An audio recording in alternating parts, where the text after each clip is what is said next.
출애굽기 2장의 말씀에 보면 모세가 그 애굽 군사를 치는 바람에 이제 그 애굽의 왕자로서의 삶을 접게 되고 이 미디안 광야로 피신을 합니다.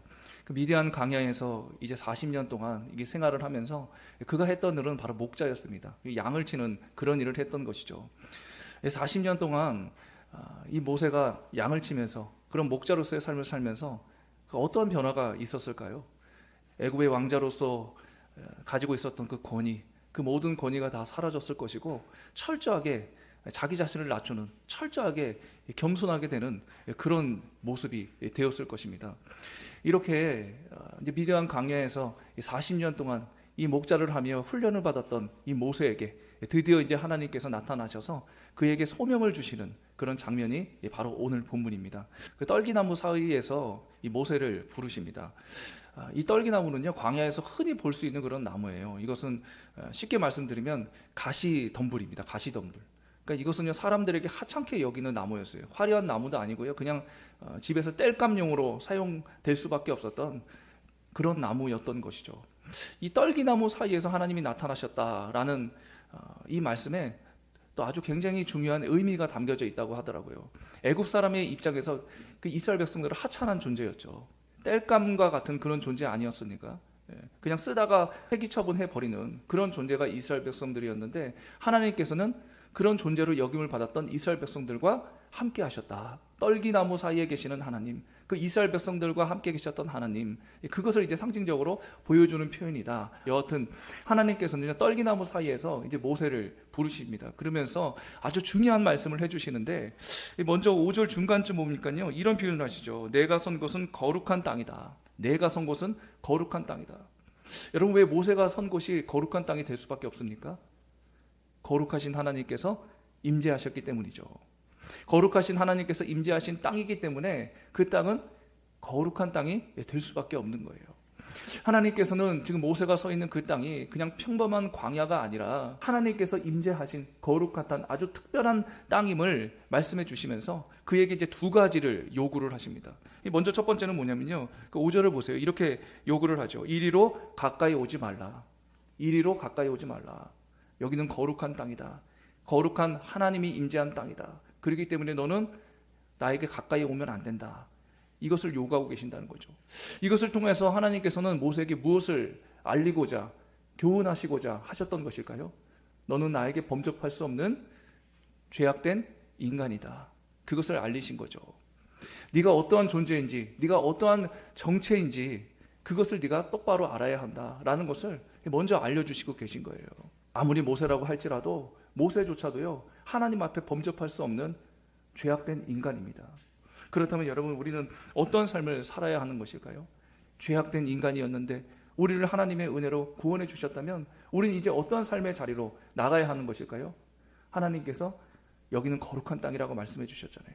네가 선 곳은 거룩한 땅이다. 여러분, 우리가 지금 살아가고 있는 이 세상은요, 죄악된 땅이죠.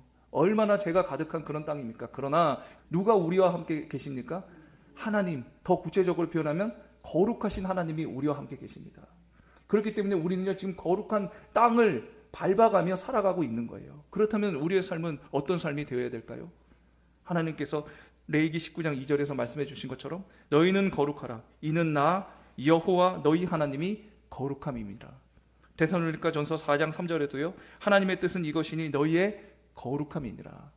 거룩하신 하나님, 그 영역에서 우리가 살아간다면 우리도요, 거룩함을 추구하며 살아가야 한다는 것이죠. 또 한 가지는요, 이 요구를 하십니다. 5절에 보니까요, 내 발에서 신을 벗으라. 내 발에서 신을 벗으라. 모세가 이제 신을 신고 있었던 것 같아요. 그러니까 하나님께서 그 신을 벗으라고 요구를 합니다. 이 고대의 종들은요, 노예들은요, 신을 신지 않았습니다. 그것이 이제 누가복음 15장에도 나오는데요. 누가복음 15장에 보면 그 탕자의 비유, 잃은 아들의 비유가 나오지 않습니까? 그 둘째 아들이요, 다시 집에 돌아왔을 때 아버지가 그 손에 가락지를 끼워주라고 하고 또 한 가지 뭔가를 해주는데요. 그게 뭘까요? 예, 신을 신기라고 얘기를 해요. 그것이 무엇일까요? 이제 너는 종이 아니야. 너는 아들이야, 아들. 내 아들이라고. 그 아들의 지위를 회복시켜주는 그런 의미가 바로 이 손에 가락지를 끼우고 발에 신을 신기는 행위였죠. 그것을 통하여서 지금 우리는요, 이 하나님께서 이 모세에게 네 발에서 그 신을 벗으라 라는 것을 통하여 네가 어떤 존재임을 알아야 한다는 것을 교훈해 주고 계신다는 거예요. 모세는 하나님에게 있어서 어떤 존재라는 것이죠? 종이라는 거죠. 종. 너는 내 앞에 설 때마다 항상 종임을 잊으면 안 된다. 나는 너의 주인이고 너는 나에게 있어서 종이다. 내 명령에 순종해야 하는, 100%내 뜻대로 살아야 하는 너는 나의 종이다. 그것을 지금 교훈해 주시고 계신 겁니다. 여러분, 우리도 어떤 의식을 가지고 살아야 할까요? 바로 오늘 하나님께서 내 발에서 신을 벗으라, 이 말씀을 우리가 이 마음에 아로새겨야 되는 거 아닙니까? 내 발에서 신을 벗으라. 아, 그렇지. 내가 하나님의 자녀이지만 동시에 나는 여전히 하나님의 종이지. 하나님의 말씀을 철저하게 순종해야 하고 하나님의 뜻을 100% 구현하며 살아야 하는 나는 하나님의 종이지. 그것을 우리가 깨달아 알아야 한다는 것이죠. 사랑하는 여러분, 이 5절의 말씀은 우리 성도들의 삶이 어떠한 삶이 되어야 하는지에 대해서 분명히 말씀해 주십니다. 우리는 먼저 거룩한 삶이 되어야 합니다. 하나님의 거룩한 땅에서 우리는 살아가고 있기 때문이죠. 또뿐만 아니라 우리는 언제나 우리의 발에서 이 상징적인 신발을 벗는, 내가 하나님의 종입니다. 하나님의 뜻을 100% 구현해야 하는 사람입니다. 그것을 인식하며 살아야 한다는 것이죠. 오늘도 이러한 성도의 합당한 삶을 살아낼 수 있는 저와 여러분 되실 수 있기를 간절히 소망합니다.